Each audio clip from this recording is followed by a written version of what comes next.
Well, welcome back to your local disaster central, everybody. Apparently we got a whole lot of disasters to talk about, but underneath it all, we got some good news, fellas. I want you to understand that we have some good news, and yeah, we also got the Epstein situation. You do not have to subscribe. You do not have to like the video. Let's get to it. That's some breaking news we want to get to.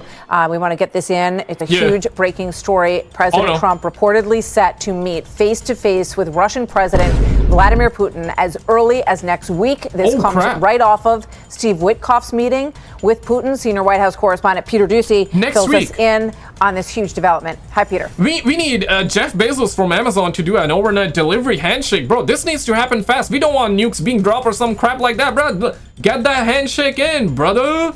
And Martha, I see the Chiron, we're citing a report. We can confirm that report. I was just in the West Wing, and I'm told that this is what happened.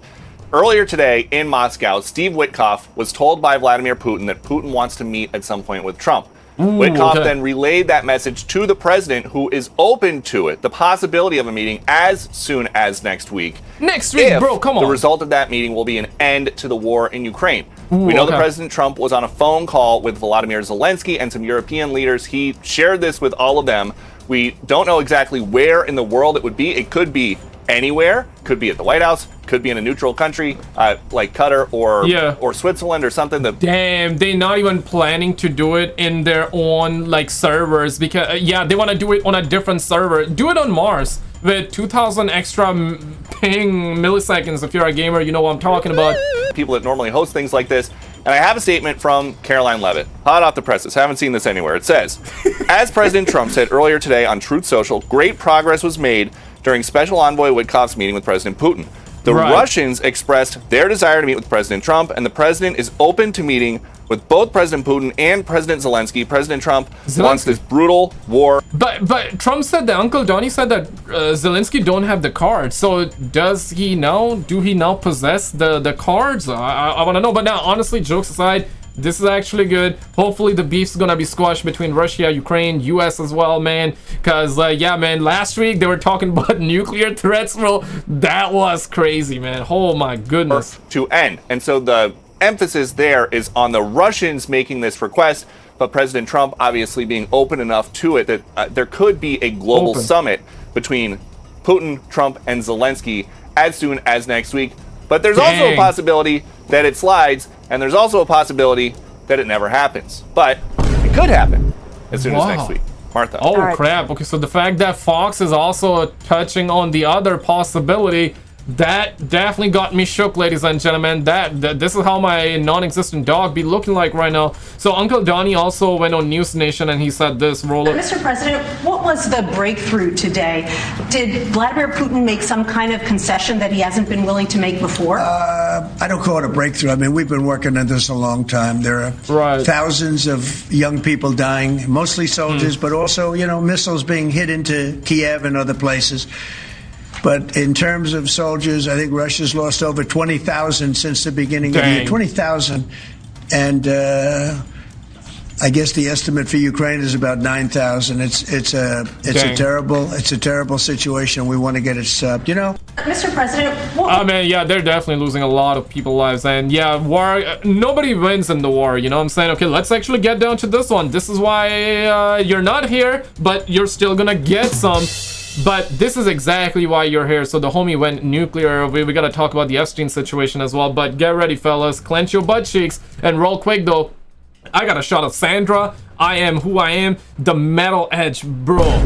This is insanity, man. This is the most I ever received. Thank you so much for supporting the channel. Dropping a $50 super thanks and a tip like that. That is crazy. You guys don't have to go that crazy, but I wanted to like take a moment to shout out you guys, and shout out to the homie Eyes Dried Open and all of you guys for supporting the channel. Thank you guys so much for all the love, man. You guys don't have to do none of it, man. Why you do it? Why you do it? I will never understand by the looks of it. But yeah, disaster number 2. Here we go. Roll it. Live now from Fox. We're continuing to follow some breaking news here, bringing you some additional information on this story as President. She ready to lay the wood down right now. Pause. Yeah, she ready, bro. She's like, we gotta get the news to y'all, fellas. Okay, she hyped. And Trump is imposing an additional 25% tariff on India. Here's this post coming in here from the Associated Press. President Trump signed an only 25%? Why not 500%, bro? 25% ain't gonna do nothing, bro. That is crazy. Because India bought oil from Russia, so yeah, that is insane, man. The homie Trump is like, okay, we gotta lay 25% down. Okay. Executive order today to place that additional 25% tariff on India for its purchases of Russian oil, bringing the combined tariffs imposed by the U.S. on India to 50%. The tariffs would go into effect 21 days after the signing of the order, meaning that both India and Russia might have time to negotiate with the administration on the import taxes. President Trump's move could reshape India's economic... Lower the taxes! Lower the taxes right now! I hate the word taxes, bro. Every time I hear taxes, I get... Bro, nah, man. Taxes gotta go, bro. Taxes gotta go. Taxes gotta go. Taxes are theft. Taxes are theft. I get it, like maybe 2%, 5%. Okay, you know what? Not yours. Let's make it 10%, but bro, 50% taxes here in Canada? Man, you know what I'm saying? And then they ask you for like installment payments. You gotta do installment payments. I actually got the letter at home, bro. I paid taxes this year, and those boys be like, okay, you gotta pay next year taxes this year.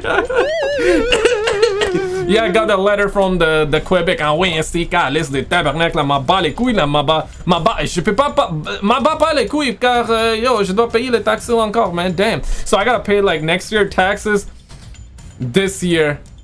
So I'm getting double taxes, right? Welcome to Canada, ladies and gentlemen. That is Canada. I love Canada, bro. I love everything about Canada, but the taxes, bro, like I swear to God, man, they are AIDS. Economic ambitions. Many American companies have seen India as an alternative to the Chinese manufacturing that President Trump had hoped to reduce there through the use of tariffs. Even though China also buys oil from Russia, Beijing was not subject to the additional tariffs in the order signed by President Trump. The U.S. and China are currently in negotiations on trade, in Washington imposing a 30% tariff on Chinese goods and facing a 10% retaliatory tax. Yeah, Trump is like, China may not be number one after that one, so... From Beijing on American products. What you're seeing on your screen right now, this is a post from X from Rapid Response 47. So this is from the White House. They're saying... Right. New President Donald J. Trump just signed an executive order imposing an additional 25% tariff on India in response to its continued purchase of Russian oil. This is a very small... Yo, mother effers cannot even buy crap, bro, without getting tariff, bro. That is... Okay, man. All right, let's get down to this one, because the title of this video is, and I quote, "A hostile, unpredictable United States of America has Canada and Mexico seeking stronger trade ties." That is the title of this video. So I'm intrigued. I'm curious. Let's find this one out. Brotherine, roll it. After failing to strike new trade deals with the U.S., officials from Canada and Mexico are meeting this week in a bid to strengthen trade ties between our two countries. Our Foreign Affairs Minister, along with our Finance Minister, are in Mexico for talks with that country's president, as well as Canadian and Mexican business leaders. The focus, economic cooperation, supply chains, and... Yeah, they about to gang up on Uncle Donnie, man. Damn, man. So Uncle Donnie beefing with like every other country, and every other country's like, okay, you know what? You want to beef? We go gang up, bro. We go gang up. It's like a handicap match, right? WWE style. And trade infrastructure. Now, for more on this, Barry Appleton joins us now. He is a fellow at the Balsillie School of International Affairs in Waterloo and co-director of the New York Law School Center for International Law. I mean, he's smiling a lot, so that's a sign of low power, man. You gotta stop smiling. You gotta, like, you know, get angry, bro. Not angry, but gotta be a lot more serious, bro. You're a politician. I'm assuming he's a politician. He's a Canadian minister, bro. Canadian minister, bro. Barry, thanks so much for being with us today. Oh, my pleasure to join you. All right, so you're a lawyer with expertise in international... Oh, he a lawyer. Okay, now I get it. I get it now. I get it. Trade on both sides of the border. So what do you see as the primary objectives for Canada at these high-level meetings in Mexico? Right, high level. Well, first of all, this meeting matters. This is a really calculated strategic moment for the Mexicans and for the Canadians. Canada and Mexico themselves have about $50 billion in two-way trade. 50 billion? Yo, Bro, and you guys cannot give all of us like 2 billion? What the? I'm out, bro. What the hell, man? What the fuck? You asking installment payments for next year?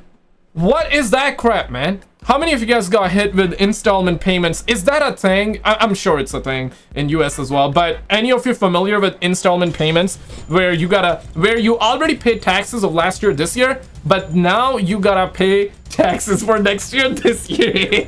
Because they're like, yo, what if this sucker die, bro? You know what I'm saying? Like, what if this twat die, and then we cannot like tax money, right? So we gotta get it this year for next year, right? We gotta get it early.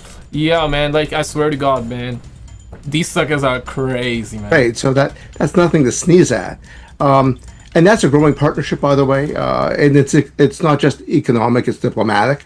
But more importantly, both countries are contending right now with these unilateral emergency tariffs under IEEPA, under the International Emergency Economic Powers Act, imposed by the Americans. And while Mexico secured a 90-day pause and Canada didn't, the mood in Washington isn't just hostile, it's highly unpredictable. And so get us a 9 million day pause real quick, man. What the hell, man? Both sides need to sort of get together and figure out what the hell's going on. Yeah. Well, Barry, do any of these deadlines mean much legally, or are they more of a political marker, would you say? He's gonna say nah. Well, there's absolutely no law here. I'm a law professor, so I like law, but we don't have any. Frankly, the atmosphere foundationally is toxic. Dialogue is stalled. The U.S. administration has opted for power plays over partnership. Ottawa is left waiting while Washington uses these emergency tariffs to bypass the normal dispute channels. So in other words, he's trying to say U.S. bad. That's what, guys, that's what he's trying to say, bro. That's what he's trying to say, bro. Damn, that is crazy, Barry. I was not expecting that from you, Barry. Deadlines don't really count. What counts is what's going on with the president. And that's I swear to God, man, our lawyers, I love Canada, bro. I love Canada. Jokes aside, I love U.S. I've been there, you know. I love U.S. I love Canada. I love everything about Canada except for taxes, bro. Taxes are way too high, bro. Like, you feel what I'm saying, right? Like the video if taxes shouldn't be. Okay, I understand, but guess 50%, and you gotta pay next year taxes this year, bro. Like, bro, like, damn, bro. You feel what I'm saying? But man, our politicians, our lawyers, man, they all be laughing, man. They all be smiling, bro. There's no seriousness, bro. We're all like, okay, sorry, thank you. Yeah, you know what? It's fine. It's alright. It's alright, eh? It's alright. Oi! It's alright, eh? It's alright, man. Really very significant for the Mexicans and for the Canadians. He got Uncle Donnie laughing too. Otherwise, Uncle Donnie never laughs, though. We're both being affected by the same disease. And that's a real problem for us, for the markets, for Canadian citizens, and for consumers. Well, Barry, you've worked on landmark NAFTA disputes. So can you explain what an investor-state dispute settlement is? And we're going to move the F on here. Okay, so let's get, why is Donald Trump targeting India? Oh, no. So we're going to get Indian perspective because they be hating on Uncle Donnie. They be hating on U.S. as well. I mean, but it's only 25% tariffs, though. It's not like 500%. Why you guys got to hate? Donald Trump was a favorite in India. But now he's enemy number one. It's like a reverse Severus Snape. Yo, I know. Oh, what? You're not gonna call him Severus Snape? No, man. You gotta be flipping my flapjacks. But that is true, right? Like, Uncle Donnie, people were praying to Uncle Donnie like as he was a god in India. Like, literally, like, there are videos. I've seen videos, all right? They were praying. They had statues of Trump, and they were praying to him like he is literally a god. I'm not exaggerating. I'm not trying to shame. I'm just telling you the news. I'm just the messenger, okay? And then Uncle Donnie Trump, he laid the wood down, and now you heard her, Severus Snape. It's like a switch over. It's like a flip. Harry Potter. The question is, it's like a reverse Severus Snape from Harry Potter. The question is, what happened? Why is he targeting India? When he was elected, things seemed fine. India was confident of handling Trump, and Trump was positive, despite the tariff rhetoric. There is truly a special bond between the United States and India, and the world's oldest democracy and the world's largest democracy. Well, not anymore by the looks of it. I'm pleased to report that with today's announcements, the friendship between the United States and India is the strongest I believe it's ever been. I think our relationship is the best it's ever been between two leaders of the two countries. I know today a lot of countries are nervous about the US, okay? Let's be honest about it. We are not one of them. That was back in 2024. Oh, man. But, you know, everybody was nervous, but we ain't nervous. We ain't nervous. Famous last words. 6 months later, it's a breakdown. Trump has called India's economy dead. He has warmed up to Pakistan. He has imposed 25% tariffs, and now he wants New Delhi to cut ties with Moscow. Whoa. So what exactly is Donald Trump playing at? We can think of 4 possible reasons. We're going to speed up why the he's video. targeting India. 4 possible reasons. Number 1, it's a deflection strategy. President Trump is failing on multiple fronts. Therefore, he needs a distraction. At home, he is under pressure over the Epstein files. In Ukraine, President Putin has played him. In Gaza, Prime Minister Netanyahu has played him. So Trump is searching for an outlet, and India could be one. Holy. His MAGA base, his support base, has previously clashed with India. They unleashed racist attacks on Indian workers in the US. They wanted to cut down work visa permits. Trump had earlier shut down that discussion, but now it has resurfaced. The MAGA camp is jumping onto Trump's criticism of India. They want Trump to replace Indian workers. So that could be one reason for his assault. He wants to distract his followers. A second possibility is leverage. Unlike Japan or Europe, India is not desperate to get a trade deal. We have resisted Trump's pressure. He wants access to India's agriculture market, but India has refused to grant it. We got a beef So maybe happening, this Russian angle is just a negotiation tactic. He's using it to force concessions. And we've seen it before. Consider what Trump did to NATO. Stop. First of all, hey, man, listen, man. Stop dropping chemicals in our food, bro. Like, damn, man. Like, damn. We need demand answers. We need demand answers. We need demand answers. We need demand answers, man. Stop chemicals. Stop putting chemicals in our food. Like the video if you agree. He attacked the alliance multiple times. He said he may not defend his NATO allies, but all of that was a pressure tactic. Trump wanted NATO members to increase their defense spending. And once they agreed, he stepped back. He attended the NATO summit, all smiles. So who knows? Maybe it's all a negotiating tactic to put pressure on India. Right. Reason number 3. Trump wants to appear tough.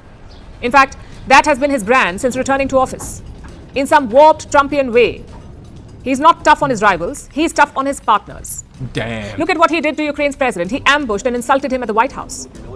He said he doesn't have the cards though. But I have to say, like, homie JD Vance tried to, you know, he kind of provoked though. He was like, but did you say thank you though? Hey man, you didn't say thank you. So yeah, he kind of like went in, he like, you know, he didn't even went in, he just like jumped into it. He like swanton bomb like Jeff Hardy back in the days, you know what I'm saying? Yeah, what happened to Jeff Hardy though? Is he in ECW? Or I don't watch any, I don't think ECW exists. Bruh. It's like the other thing, right? But yeah, is Jeff Hardy still like wrestling? If any of you know, let me know in the comments. He's doing to Canada. Trump wants to annex his northern neighbor. He wants to turn Canada into the 51st American state.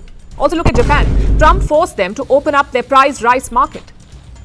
It won't make much of a difference to the US, but symbolically it's huge. Yeah. It makes Donald Trump appear strong and decisive. And in that context, India's case is not isolated. Trump is using his... It is not isolated, as you guys heard her. Now let's move on.